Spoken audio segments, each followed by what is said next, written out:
현재 세계는 그 전쟁 중에 있습니다. 2022년 2월 24일 러시아가 우크라이나를 침공함으로 전쟁이 시작됐죠. 그리고 당시 한 2, 3일이면 끝낼 수 있다. 길어도 일주일이면 우크라이나를 완전히 정복할 수 있다고 장담을 했지만 지금 3년 6개월이 지난 현재까지도 전쟁은 지속되고 있습니다. 아마 올해도 전쟁은 끝나지 않을 것 같습니다. 그리고 러시아 우크라이나 전쟁으로 인해서 여러 가지 전쟁이 파생되고 있어요. 그래서 이건 러시아 우크라이나 전쟁은 전 세계적인 에너지 위기, 경제 위기를 초래하고 또 유럽 안보 위기를 초래합니다. 그래서 이게 자꾸 힘의 균형이 깨져가지고 다른 전쟁들이 발발을 하고 있죠. 그래서 직접적, 간접적으로 전쟁이 발생하고 있는 것입니다. 그래서 2023년 10월 7일에 팔레스타인의 하마스가 이스라엘을 침공을 하죠. 그래서 그 전쟁이 발생해서 아직도 그 전쟁도 끝나지 않고 있습니다.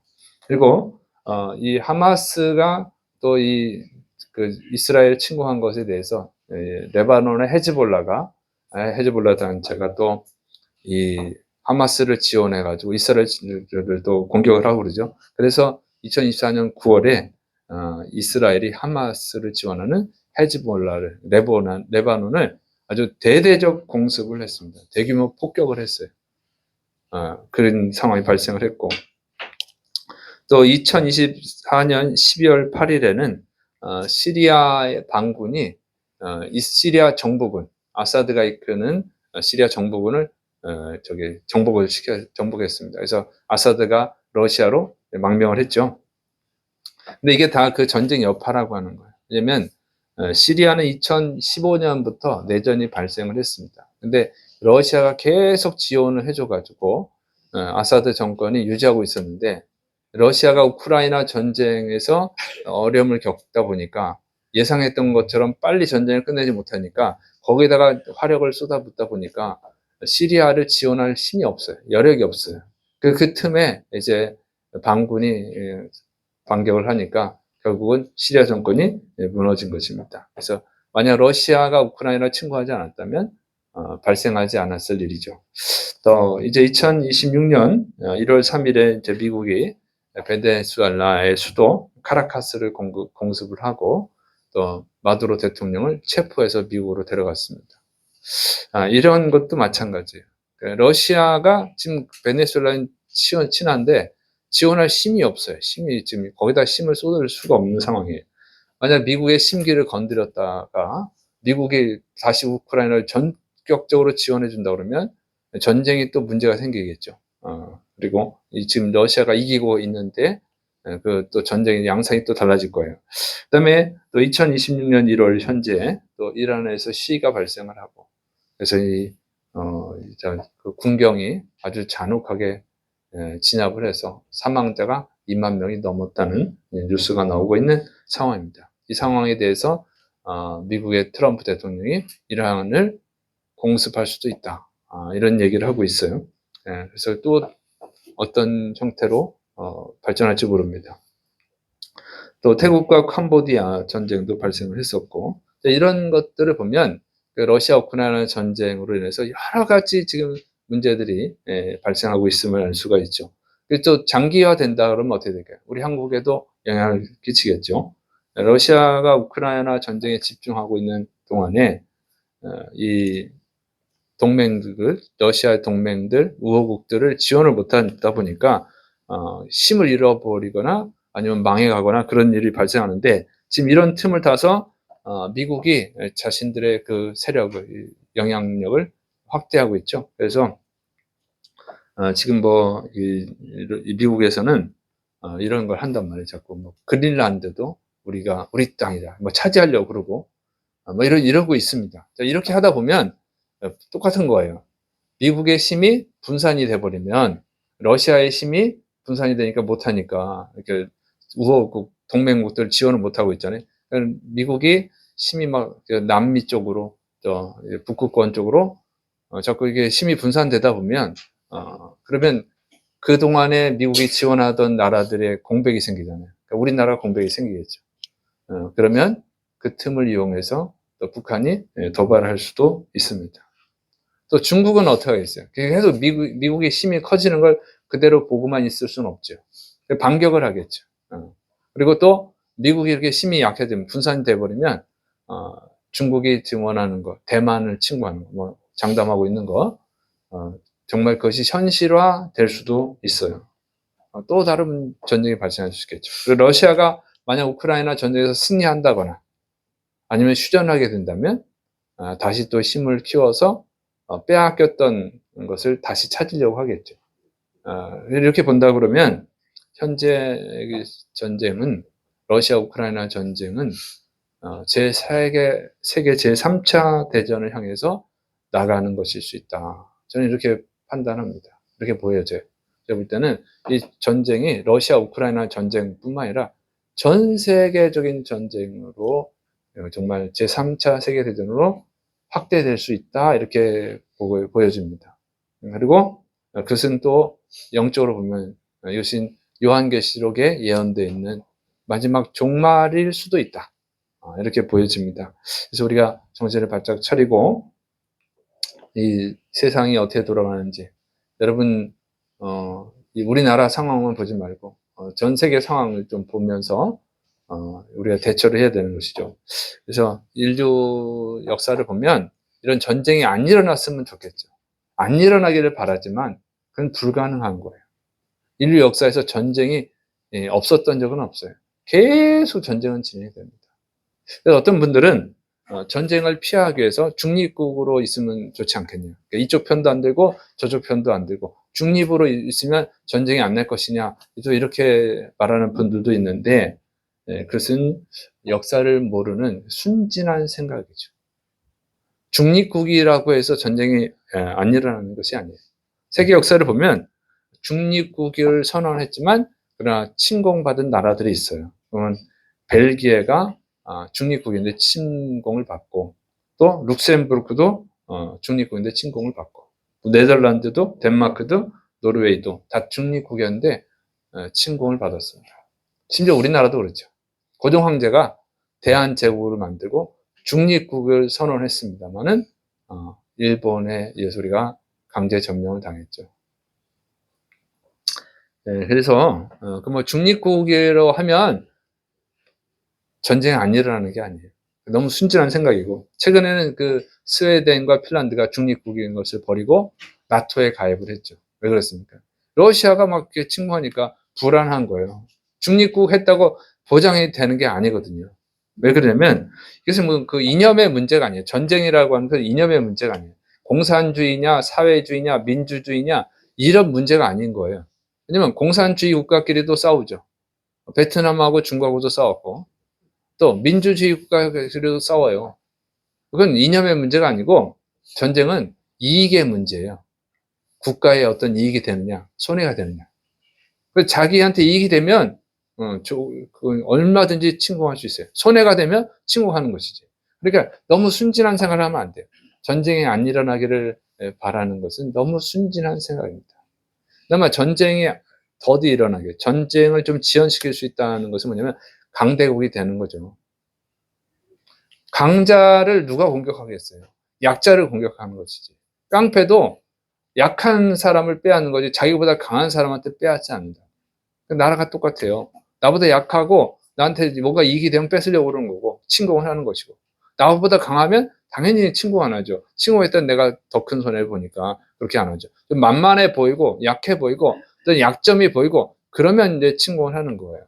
그래서 전쟁을 안 일어나게 하려면 강한 나라가 되는 것밖에 없습니다. 그러나 항상 더 강한 나라들이 있기 때문에 전쟁이 안 일어날 수는 없다는 거죠. 그래서 그나마 강한 나라가 되면 전쟁이 잘 안 일어나고 일어나도 이길 수가 있는 것이죠. 그래서 이 전쟁에서 승리할 수 있는 준비를 하는 것이 가장 지혜로운 일인 줄을 믿으시길 축원합니다. 언젠간 분명히 일어날 거예요. 전쟁은 시간의 문제일 뿐이에요. 좀 더 늦게 일어나느냐 좀 더 일찍 일어나느냐 그 차이일 뿐이지 반드시 전쟁은 일어나는 것입니다. 그래서 우리 역사도 그렇잖아요. 수없이 많은 전쟁을 치른 나라지 않습니까? 그런데 전쟁이 안 일어날 것이다, 또는 안 일어나기를 바라는 것은 그는 지혜로운 것이 아니다 하는 거예요. 그래서 전쟁이 반드시 일어날 것이고, 중요한 것은 이기는 것입니다. 이길 수 있는 강한 준비를 하는 것이 지혜로운 줄을 믿으시기를 축원합니다. 그런데 우리가 이 국가 간의 전쟁뿐만 아니라 개인도 전쟁을 하고 있는 거예요. 개인 간에 또 전쟁이 일어나죠. 항상 일어나고 있습니다. 왜냐면 여러분, 학생들이 열심히 공부하잖아요. 점수 올리려고 하잖아요. 그게 개인 간의 전쟁이죠. 경쟁을 해야 된다고. 내가 다들 가고 싶은 대학, 원하는 대학, 그 가려면 경쟁을 해야 돼요. 이겨야 돼 갈 수 있죠. 그게 전쟁이죠. 왜 또 좋은 대학을 가려고 합니까? 취직을 해야 되니까. 취직 전쟁이죠. 원하는 사람 다 뽑아주는 회사 없어요. 골라서 뽑잖아요. 요즘 AI가 발전해가지고 앞으로는 취직하기 더 힘듭니다. 더 심한 경쟁을 해야 돼요. 그게 전쟁이죠. 개인의 전쟁이에요. 또 자영업자 식당을 차려놓고, 화장품 가게 차려놓고, 옷가게 차려놓고, 응? 그러면 어떻게 돼요? 또 전쟁이에요, 그게. 응? 내가 가게가 잘 돼야 내가 먹고 살지. 다른 가게가 잘 되면, 손님이 다 그걸로 가버리면 손님은 한정돼 있잖아요. 그럼 내가 힘들지. 그게 전쟁이에요, 다. 이게 다 전쟁인 것입니다. 그래서 개인들은 삶의 전쟁을 하고 있는 거예요. 잘 준비하는 사람이 이기는 것입니다. 또 신앙 전쟁이 있죠. 우리 신앙 전쟁을 하고 있는 거예요. 우리 예수 믿는 사람은 신앙 전쟁을 하는 것입니다. 예수를 믿느냐 못 믿느냐. 예수를 믿는 건 승리하는 거예요. 못 믿으면 진 것이고. 예배를 드리냐 못 드리냐. 예배를 드리면 승리한 거예요. 예배를 못 드리면 그건 진 거예요. 영적 전쟁에서 진 거예요. 이런 신앙 전쟁이 있단 말이에요. 또 우리 한국 교회는 전쟁 중이잖아요. 여러분, 우리 교회가 갖고 있는 사명이 있잖아요. 생명을 귀하게 여기고 생명을 보호하는 거죠. 그 전쟁에서 우리는 패배하고 있습니다. 하나님이 얼마나 어린아이들을 사랑하십니까? 예수님의 제자들이 어린아이들이 오는 걸 막 혼내니까 오히려 예수님 제자들을 책망을 하죠. 어린아이들을 너무너무 사랑하시잖아요. 그럼 뱃속에 있는 어린아이는 또 얼마나 사랑하시겠어요? 근데 지금 우리나라 법이 그래요. 강아지, 고양이, 햄스터, 쥐새끼 때리고 그러면 처벌받아요. 뱃속에 있는 아기 살인하면 처벌 안 받아요.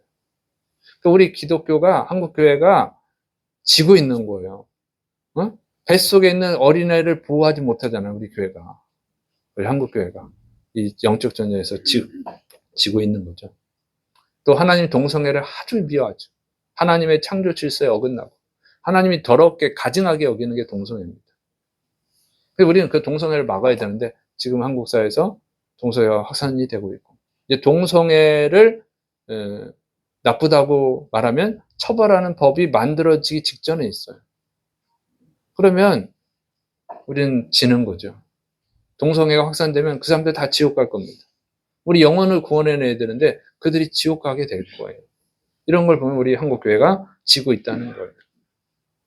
슬픈 일이죠. 하나님의 축복을 받는 나라를 만들어야 되는데 하나님의 심판을 받는 나라가 되어가고 있어요. 이게 우리 한국교회가 지고 있는 거예요. 비참해지는 거죠. 전쟁에서 지면 비참해지는 것입니다. 여러분이 러시아 우크라이나 전쟁을 뉴스를 통해서 봤을 거예요. 지면 비참한 거예요. 너무 비참해지는 거예요. 인간이 수고해서 쌓은 모든 건물들이 다 부셔지고, 인간을 행복하게 살 수 있는 모든 것들이 다 무너지고, 인권이 없어요. 여기 고양이, 강아지 인권 생기는 것은 배부른 소리지. 거기 그런 게 어디 있습니까? 사람이 죽어가는데, 어린아이가 죽어가면 돼요. 그래서 지면 비참해지는 거예요. 무조건 이겨야 되는 거죠. 그래서 여러분, 이길 수 있기를 축원합니다. 이겨야 하나님께 영광도 돌리고, 이겨야 다른 사람도 구원할 수 있는 거예요. 그래서 여러분이 정말 개인의 삶의 전쟁에서 이기시고, 신앙 전쟁에서 이기시고, 또 우리나라가 이길 수 있는 나라가 될 수 있도록 기도하시기를 축원합니다. 여러분이 할 수 있는 일을 하셔야 돼요. 어떻게 이기죠? 오늘 본문이 이렇게 되어 있습니다. 사무엘하 3장 1절, 사울의 집과 다윗의 집 사이에 전쟁이 오래매 다윗은 점점 강하여 가고 사울의 집은 점점 약하여 가니라. 사울 집과 다윗 집이 전쟁을 하게 되었어요. 이건 어떻게 되냐면 사울이 이제 이스라엘 처음에 초대 왕이거든요.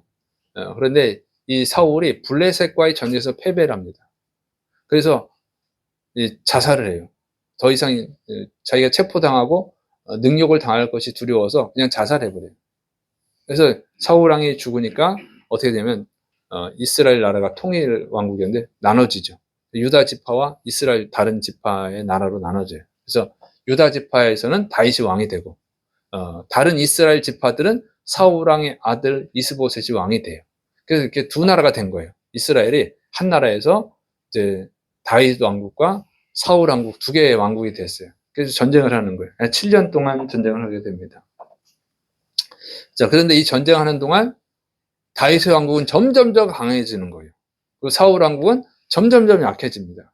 나중에 약해지니까 사울 왕국의 이스보셋의 신하가 생각할 때, 이거 이제 졌다. 희망이 없다. 그러면 다윗한테 어차피 질 거니까 내가 공로를 쌓아가지고 다윗 왕국에서 무슨 출세를 해봐야겠다. 이런 생각을 가지고 이스보셋을 암살해버려요. 다윗한테 가죠. 그래서 이 사울 왕국은 무너지고 결국 이제 통일이 됩니다. 다시. 그래서 이스라엘 지파들이 사울 왕의 아들 이스보셋이 암살당하니까 여기는 희망이 없다. 그러니까 전쟁을 잘하는 점점 강해져가고 있는 다윗 편에 붙어야겠다 해가지고 전부 다 그냥 이스라엘 지파들이 다윗을 왕으로 추대해요. 그래서 전쟁하지 않고 결국에는 왕이 됩니다. 그래서 다윗은 승리하게 됐어요. 자, 이렇게 다윗이 승리하게 된 이유는 뭐냐? 점점점 잘 되고 승리한 이유가 뭐냐? 그게. 여러분이 하는 일이 점점점 잘 되시를 축원합니다. 자, 그럼 어떻게 되냐면 첫째로는요, 탁월한 이 전쟁의 전략가입니다. 다윗은 전쟁에 탁월한 사람이에요. 처음에는요, 다윗은 그 이름이 없는 소년이었죠. 어린 소년이에요. 양치기 소년이야. 그런데 골리앗하고 싸워서 이기잖아요. 이스라엘의 어떤 군인도 골리앗하고 싸우질 않아요. 너무 무서워서, 너무 상대가 강하니까. 근데 다윗이 골리앗을 쓰러뜨리는 거예요. 그래서 무명이었던 사람이 갑자기 유명해졌어요. 다윗 하면 골리앗을 쓰러뜨린 사람. 그러니까 이스라엘 전체에 다 전국에 알려진 거예요. 그 유명해지니까 어떻게 해요? 유명해지면 따르는 사람이 생기잖아요. 연예인도 유명한 스타가 돼버리면 따르는 이제 팬들이 생기잖아요. 다윗의 팬이 생긴 거예요. 다윗을 따르는 부하들이 생긴 거예요. 자, 그리고 다윗의 부하들 중에는 정말 충성스러운 목숨을 내걸면서 충성하는 용사들이 있었다는 거죠. 그래서 여러분 잘 아는 3인의 용사, 3인의 용사가 있죠. 또 30인의 용사가 있어요. 목숨을 걸고 3인의 용사는 블레셋 진영을 뚫고 들어가가지고 다윗이 원하는 그 다윗이 어렸을 때 먹었던 그 베들레헴의 운물에서 물을 길러다 주는 그런 용사예요. 3명이서. 다윗을 위해서 죽어도 좋다는 거죠. 그런 용사가 있었고, 또 그 3인의 용사 버금가는 30명의 또 용사가 있었어요. 다윗을 위해서 목숨을 바칠 수 있는 그런 용사들이 다윗에게 있었던 거예요. 그러니까 다윗이 전쟁에서 이기는 것이죠. 전쟁만 나면 도망가 버리면 보통 이제 이 전쟁이 나면 불리하면 도망가 버리잖아요. 그러면 전쟁이 지는 겁니다. 그다음에 다윗은 또 충분한 전투 경험을 쌓았다는 거죠. 다윗이 골리앗을 죽이고 유명해지니까 사울 왕이 불안한 거예요. 다윗이 왕이 될까 봐. 그래서 다윗을 죽이려고 하죠. 그래서 다윗은 계속 도망다녀요. 도망다니면서 전투를 경험합니다. 그걸 배우게 돼요. 나중에 블레셋으로 망명을 하거든요. 사울이 너무 괴롭히니까 블레셋으로 망명을 했어요. 블레셋에서 블레셋 군대가 어떻게 운영되고 있는지, 또 블레셋의 전략을 다 알게 돼요. 배우게 되죠. 그래서 나중엔 블레셋과 또 싸워서 이깁니다. 굉장히 많은 전투 경험을 가져요. 그러니까 전쟁을 너무너무 잘하는 거예요. 전쟁이 탁월해. 그래서 다윗이 이기게 된 것이고, 두 번째로는 다윗의 그 선행입니다. 정치행위죠. 자, 이제 다윗이 블레셋 군대와 함께 전쟁터에 나갔다 그냥 다시 돌아오죠. 전쟁을 하지 않고 돌아와서 보니까 다윗은 그 블레셋에서 시글락이라고 하는 그 지역을 얻어서 살고 있었는데, 전쟁에 나갔다 온 사이에 아말렉 그 강도떼들이 다윗의 그 부하들의 가족들을 다 잡아가고 또 그 재산을 다 약탈해 가버린 거예요. 절망적인 상황이 되었는데 다윗이 그 아말렉을 추격을 해가지고 다 격파하고 다 뺏어옵니다. 그래서 다윗이 뺏겼던 것보다 더 많이 뺏어오는 거예요. 약탈당한 것보다 더 많이 약탈해 오는 거죠. 그러니까 주체할 수 없을 정도로 많은 걸 가져왔어요. 그럼 놔두면 뭐 하겠어요? 썩어서 없어질 거 아니에요. 다윗이 어떻게 하냐면 그들 유다 지파, 블레셋과 이스라엘 전쟁 중이라서 이스라엘 백성들이 굉장히 힘들어하고 있었거든요. 그때 유다 지파한테 나눠줘요. 약탈해 온 것을 유다 지파한테 막 굉장히 많이 나눠줘요. 그러니까 유다 지파 사람들이 어떻게 해요? 다윗에게 마음을 문을 여는 거예요. 그런 참에 또 어떻게 돼요? 사울이 죽어버렸어. 그래서 이스라엘의 왕이 죽어버리니까 나라가 흔들리잖아요. 유다 지파는 통째로 이제 사울 왕국에서 벗어나서 다윗을 왕으로 섬깁니다. 그래서 다윗이 유다 지파의 왕이 된 거예요. 다윗이 베풀었기 때문에 그들의 마음의 문이 열려서 그들이 다윗을 왕으로 추대한 거죠. 그래서 정치적 감각이 뛰어나요, 이 사람은. 여러분, 베푸는 사람이 되는 게 좋은 거예요. 믿습니까? 베풀면 나중에 또 받아요. 물론 배은망덕한 사람도 있어. 그 배은망덕한 사람들 보고 안 베푸는 건 미련한 거예요. 은혜를 알 줄 아는, 은혜를 갚을 줄 아는 사람도 있거든요.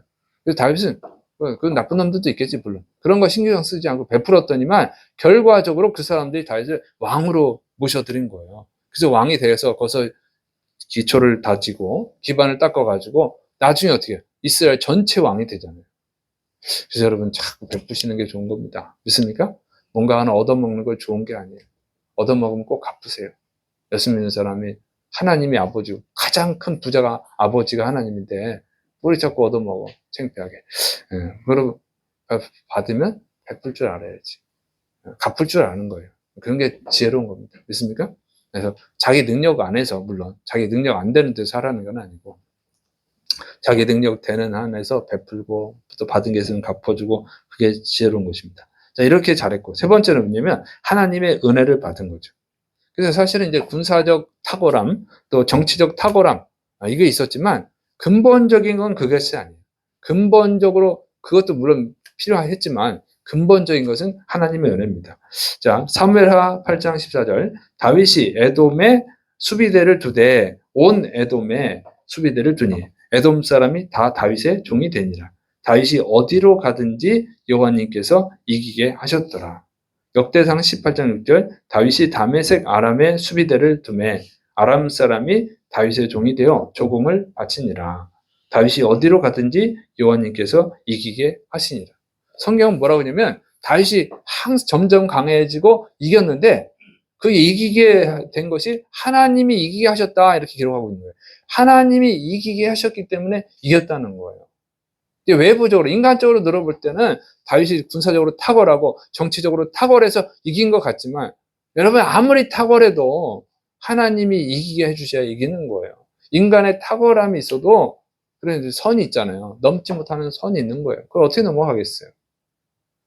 그러니까 성경에 보면 이 기드온이 300명의 용사를 가지고 미디안 연합군 13만 5천 명하고 싸워서 이깁니다.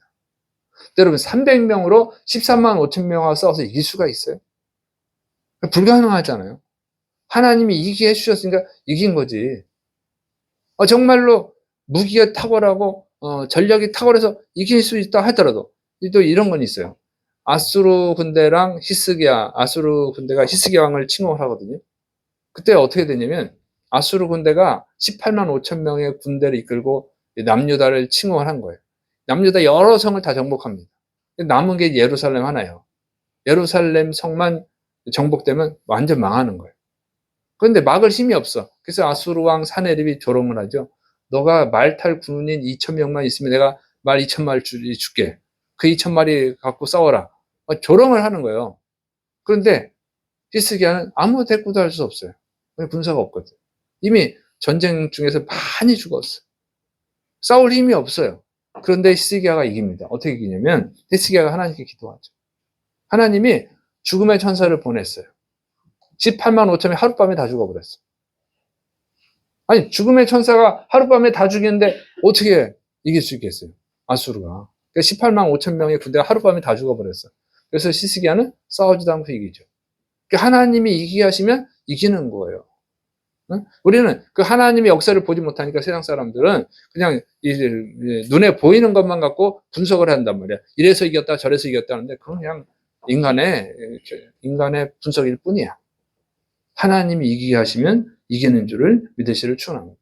하나님이 지게 하면 지는 거예요. 그래서 사무엘하 2장 7절에 되어 있습니다. 여호와님은 가난하게도 하시고 부하게도 하시며 낮추기도 하시고 높이기도 하시는도다. 다 하나님이 결정하는 거예요. 믿습니까? 여러분이 부자가 되려면 하나님이 부자가 되게 하시면 여러분 부자가 되는 거예요. 근데 하나님 여러분을 가난하게 만드시면 여러분이 무슨 수를 다 써도 가난해지는 거예요. 어쩔 수가 없습니다. 피조물이 하나님을 이길 수가 있겠어요? 하나님이 결정하시는 거죠. 생사복은 하나님이 결정하는 것입니다. 그래서 하나님의 은혜를 받아야 되는 거예요. 사도 바울도 이렇게 말합니다. 고린도후서 2장 4절, 2장 14절 항상 우리를 그리스도 안에서 이기게 하시고 우리로 말미암아 각처에서 그리스도를 아는 냄새를 나타내시는 하나님께 감사하노라. 이기게 하시는 하나님께 감사한다.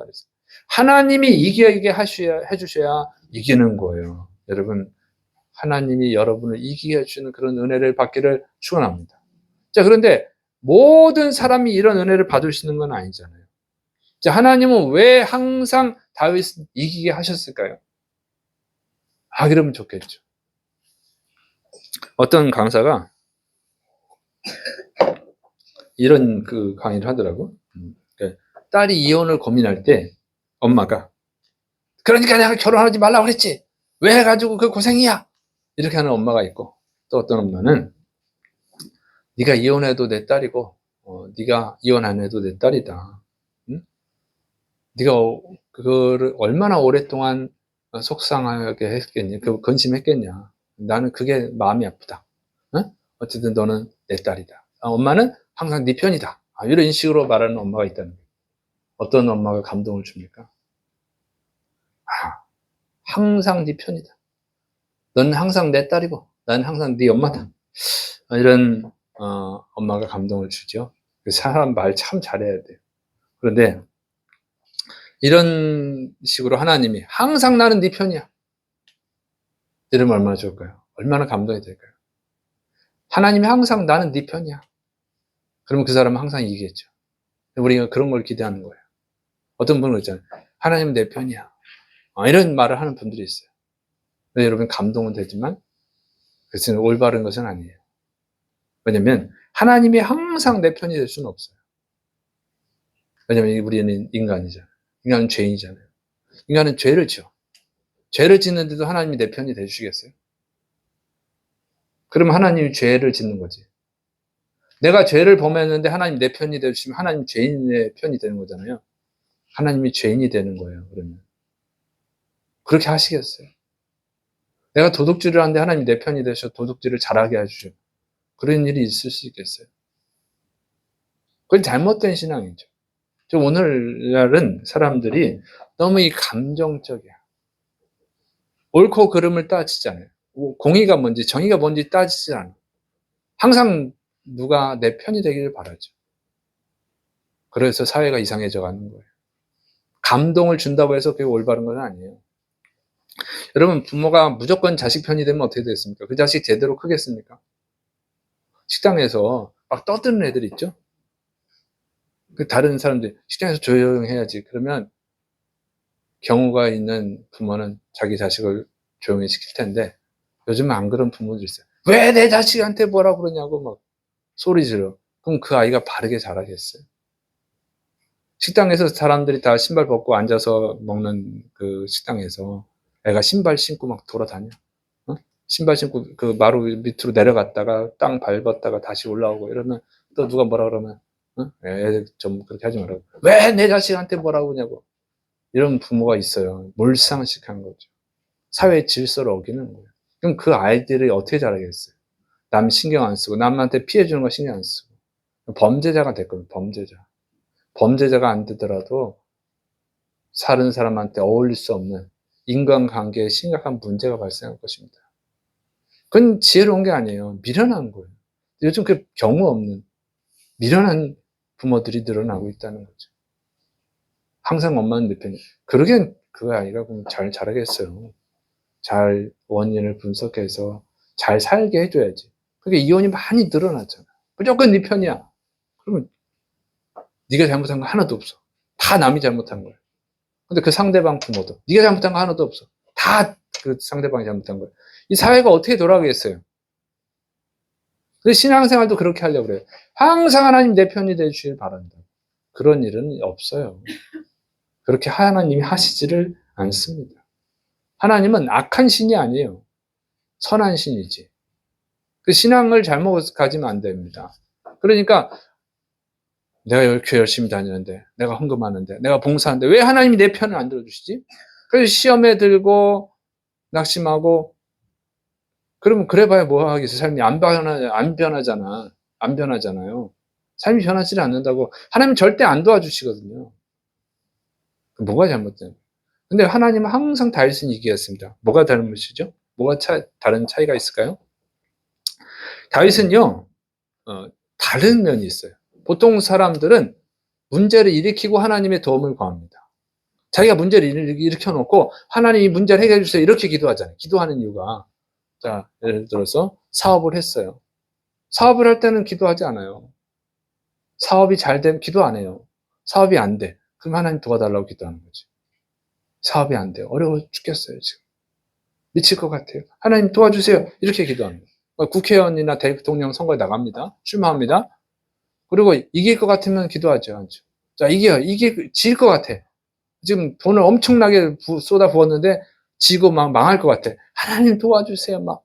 그리고 하나님이 안 도와주시죠. 그러니까 어떻게 예수님 믿는다고 하면서도 불교한테 가가지고 불상한테도 절하고 별짓을 다 해요. 이기나요? 지죠. 왜 그렇게 하죠? 이렇게 꼭 문제를 일으켜 놓고 문제를 만들어 놓고 하나님 해결해 주기를 바란다고. 이 기독교인들이. 잘못된 신앙이에요. 다윗은 어떻게 합니까? 다윗은 문제를 만들질 않아요. 먼저 하나님께 기도합니다. 전쟁을 해요. 전쟁을 무조건 이겨야지. 근데 전쟁을 할 때 하나님 할까요 말까요?를 물어보는 거예요. 사울이 다윗을 죽이려고 쫓아옵니다. 그러면 당연히 도망가야죠. 도망갈까요 말까요? 물어보는 거예요. 얼마나 어리석어. 당연히 도망가야지. 그걸 뭐하러 물어봐. 그러나 다윗은 물어봅니다. 도망갈까요 말까요? 도망가라. 도망가요. 전쟁을 할까요 말까요? 해라. 그러면 하고. 하지 말라면 안 하고. 심지어 성전 건축할 때도 그러죠. 성전 건축할 때 성전을 건축할까요 말까요? 그걸 뭐하러 물어보겠어요. 보통 성도들이라면. 당연히 하나님 기뻐하시는 일이 성전 건축하는 거. 그냥 하나님 성전 건축하겠습니다. 성전 건축하지 하나님 건축할까요 말까요? 안 물어보거든요.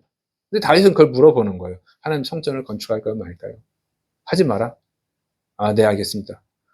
네 아들한테 해줄게. 그래서 다윗은 성전 건축 안 하죠. 성전 건축할 준비만 해놓죠. 이렇게 하는 거예요. 신앙이 달라요. 항상 다윗은 하나님의 뜻을 물어봐요. 그리고 그 뜻에 순종하는 거예요. 그러니까 다윗은요, 하나님 내가 하는 일에 편이 되어달라고 기도하는 것이 아니고 하나님의 일을 하는데 하나님의 편이 되려고 하는 거예요. 다윗은. 이것이 다른 거예요. 그래 항상 이기는 겁니다. 하나님 할까요 말까요? 해라. 그럼 하나님이 하라고 했으니까 하나님이 하게 해주셔야지. 하나님 싸울까요 말까요? 싸워라. 그러면 그건 하나님이 싸우라 해서 하는 거잖아요. 하나님의 편이 되는 거예요. 다윗은. 항상 하나님의 편이 됩니다. 그게 항상 이기는 거예요. 내가 싸움을 시작해놓고 질 것 같으니까 하나님 도와달라 그러면 하나님 내 편이 돼줘야 되는데 내가 의로울 땐 내가 편이 되어줄 수도 있지만 내가 잘못했을 땐 하나님 내 편이 안 주니까 이길 수도 있고 질 수도 있고 그런 거예요. 근데 인간이 죄인이니까 질 때가 많지. 잘못할 때가 많으니까. 그런데 다윗은 그렇게 하지 않고 하나님의 뜻을 묻는 거예요. 그러니까 항상 하나님 편이 되는 거야. 그래서 항상 이기는 겁니다. 여러분 전쟁에서 항상 이기는 방법은 다른 게 아니라 여러분이 항상 하나님의 편이 되면 되는 겁니다. 믿습니까? 하나님의 편이 되면 이기는 거예요. 하나님은 질 수가 없잖아요. 하나님이 어떻게 지겠어요? 지실 수가 없잖아요. 하나님이 지면 하나님이 아니잖아요. 그러니까 하나님이 편이 되면 항상 이기는 겁니다. 믿습니까? 진 것처럼 보일 수는 있어요. 예수님 십자가에서 죽으셨어요. 진 것처럼 보였지만 부활하셨잖아요. 부활하셨으니까 이기셨잖아요. 그래서 하나님의 편이 되시면 항상 이기는 줄을 믿으시를 축원합니다. 그래서 그걸 고쳐야 돼요. 신앙생활에 있어서 여러분이 고쳐야 되는 거예요. 무슨 일을 시작해 놓고 무슨 문제를 만들어 놓고 하나님 도와주세요. 그러지 말고 문제를 만들지 말고 어떤 일을 하지 말고 하나님께 충분히 물어보세요. 물어보고 하나님의 뜻이 맞으면 그때 하는 거죠. 그럼 항상 하나님이 여러분과 함께 하셔서 승리한 줄을 믿으시를 축원합니다. 자, 우리가 지금 이 기독교 한국교회가 지금 이 영적 전쟁에서 지고 있는 이유가 바로 그거예요. 우리가 그동안의 신앙이 기복신앙이 너무 많아요. 어려울 때 하나님 앞에 나가서 기도한다니까. 왜 평안할 때는 기도를 안 하느냐고. 어려울 때가 언제예요? 자기가 어떤 일을 만들어 놨을 때잖아요. 자기가 어떤 일을 만들어 놓고 어려워지니까 하나님께 기도하는 거잖아요. 그렇게 신앙생활을 해왔다고. 그 누군가는 또 응답되는 사람도 있어요. 그 하나님의 선한 뜻에 맞는 경우가 있는 거죠. 어쩌다가. 그거 하나를 보고 저 사람도 저렇게 해서 됐구나. 나도 해야지. 똑같지는 않다고. 똑같이. 상황이 똑같지 않고 신앙이 똑같지 않고 다 똑같지 않은데 똑같은 걸 착각하고 그러다 보니까 수없이 많은 기도원들이 옛날에 생겼었잖아요. 기도원에 가서 응답받았다고 기도원은 막 한데 지금 다 사라져요. 다 사라져. 안 되잖아요. 여기에서 잘못된 거예요. 우리가 문제를 만들어 놓고 하나님이 해결해 주시기를 바라는 거. 하나님이 편히 돼 주시길 바라는 이 잘못된 신앙을 가져서 그런 거예요. 그래서 고쳐야 됩니다. 그래서 우리 한국교회가 지고 있는 거예요. 지금. 그리고 하나님의 뜻을 몰라요. 하나님의 뜻을 모르는 게 또 문제예요. 동성애도 구원받을 수 있다 이렇게 말하는 기독교인들이 있고 그런 교회도 있잖아요. 얼마나 무지합니까? 구약의 동성애는 돌로 쳐 죽이라고 되어 있는데 너무 무지한 거잖아요. 그러니까 하나님의 뜻을 알려고 하지 않고 그냥 자기 하고 싶은 거, 감정적으로 감동이 되는 거 그런 걸 하려고 그러다 보니까 이게 문제가 있는 거예요. 그래서 여러분이 하나님의 뜻을 알려면 하나님을 많이 배우셔야 됩니다. 믿습니까? 많이 배워야 돼요. 그리고 오늘 한국 국회의원들 중에 기독교인이 그렇게 많지만 하나님 미워하는 법들이 자꾸 발의가 되고 통과가 되고 그렇습니다. 그건 진짜 기독교니까요. 또 그렇게 자기네 교회 국회의원이 나왔다고 해서 무조건 표 찍어주고 이게 수준이 낮아서 그런 거예요. 수준이 낮아서. 그 국회의원이 정말 하나님이 기뻐하시는 정치를 하는지 하나님 기뻐하시는 법을 발의하는지 그걸 보고 뽑아줘야 우리 한국교회가 이 승리할 수 있는 줄을 믿으시길 축원합니다. 먼저 항상 하나님의 뜻을 찾아야 되는데 그냥 그런 건 뜻 찾지 않고 우리 교회에 나오는 국회의원이니까 내 사업에 도움이 되는 국회의원이니까 내 사업에 도움이 되는 대통령이니까 이런 걸 자꾸 생각을 하니까 개인적인 이익을 위해서 투표를 하다 보니까 오늘 한국교회가 지고 있는 거예요.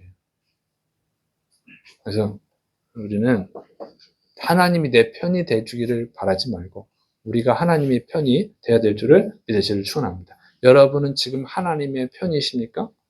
자신을 점검하세요. 여러분이 하나님 편에 서 있는지 아니면 하나님이 여러분의 편 들어주기를 바라고 있는지 그런 자신을 점검해서 회개하시고 부족함이 있으면 회개하시고 정말 하나님 편이 되도록 기도하시기 바랍니다. 또 나라 이끌어가는 대통령과 국회의원들이 자기들이 하고 싶은 대로 법을 만들고 정치를 하지 못하게 영향력을 행사하고 그들이 하나님을 두려워하고 하나님의 뜻에 따를 수 있도록 하나님의 뜻을 따르는 정치를 하고 하나님의 뜻을 따르는 법을 만들 수 있도록 우리가 기도해야 되는 거예요. 믿습니까? 우리가 기도한다고 그 사람들이 다 따르지는 않겠지만 우리 의무예요. 듣든지 아니든지 우리 의무니까 그들이 그렇게 될지 안 될지는 내가 알 수는 없고 그러나 우리의 의무입니다. 우리가 이렇게 하나님의 뜻을 따르는 기독교인들이 많이 늘어나면 당연히 정치인들도 하나님의 뜻을 따르는 국회의원, 기독교인들을 눈치를 보게 될 것이고 그럼 나라가 하나님께 복받는 나라가 되고 잘 될 수 있습니다. 믿습니까?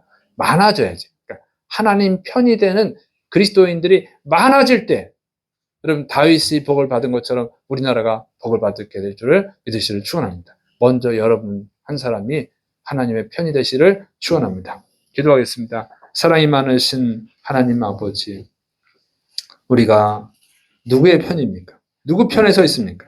나한테 이익을 주는 사람의 편에 서 있습니까? 하나님 편에 서 있습니까?